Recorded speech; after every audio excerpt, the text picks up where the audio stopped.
مسلم community کے دوستوں، میں ہوں محمد مجاہد۔ آپ تمام دیکھنے اور سننے والوں کو السلام علیکم۔ امید ہے آپ خیریت سے ہوں گے۔ دوستو، آج کی ویڈیو میں ہم عثمان غازی کی زندگی کی آخری جنگ کے بارے میں آپ کو بتائیں گے، جو جنگ 9 سال تک جاری رہی۔ ویڈیو شروع کرنے سے پہلے نئے آنے والے دوستوں سے گزارش ہے کہ ہمارے چینل کو سبسکرائب کر دیں اور بیل آئیکن کے بٹن کو دبا دیں تاکہ ہماری آنے والی ہر ویڈیو آپ تک بر وقت پہنچتی رہے۔ دوستو، یعنی شہر کو اپنے قبضے میں لینے کے بعد عثمان نے اپنے اقدامات کو بڑے شہروں کی طرف مرکوز کیا، جس کا آغاز بورسا سے کیا، لیکن اسے یہ معلوم نہیں تھا کہ یہ اس کی آخری مہم ہوگی۔ عثمان نے شہر کے ارد گرد 2 قلعے بنانے کا حکم دیا۔ پھر جب تعمیر مکمل ہوئی، عثمان نے ان قلعوں کو بڑی فوجیں فراہم کی۔ ان فوجوں کے ذریعے سپاہیوں کو محاصرے کو مزید سخت کرنے اور بورسا تک صلیبیوں کا کوئی سامان نہ پہنچنے دینے میں مدد ملی۔ عثمان کا محاصرہ 6 سے 9 سال تک جاری رہا۔ طویل محاصرے کے دوران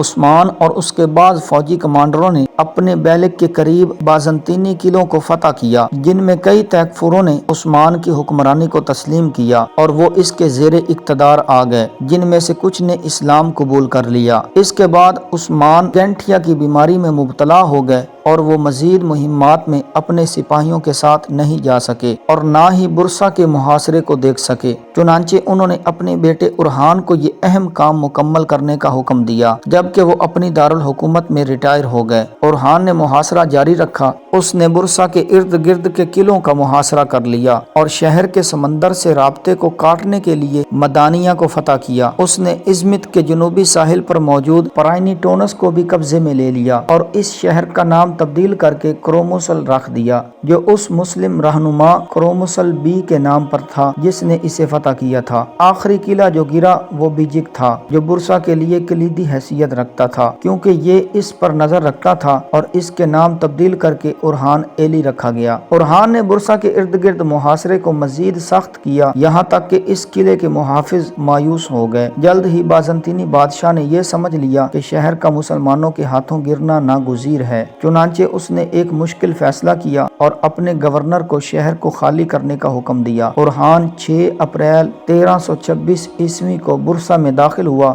اس شہر کے باشندوں کو کوئی نقصان نہیں پہنچایا گیا، کیونکہ انہوں نے عثمانی حکمرانی کو تسلیم کر لیا اور جزیہ ادا کرنے کا وعدہ کیا۔ اس شہر کے کماندار نے ہتھیار ڈال دیے اور عثمان کے سامنے وفاداری کا عہد کیا اور اس نے اسلام قبول کیا، اور طویل محاصرے کے دوران اس کی جرأت اور صبر کے احترام میں اسے بی کا لقب دیا گیا۔ بعض روایات کے مطابق عثمان غازی بورسا شہر کے فتح ہونے سے پہلے ہی وفات پا گئے، جبکہ کئی روایتوں میں یہ بھی ملتا ہے کہ وہ اتنی دیر تک زندہ رہے کہ موت کے بستر پر فتح کی خبر سن سکیں۔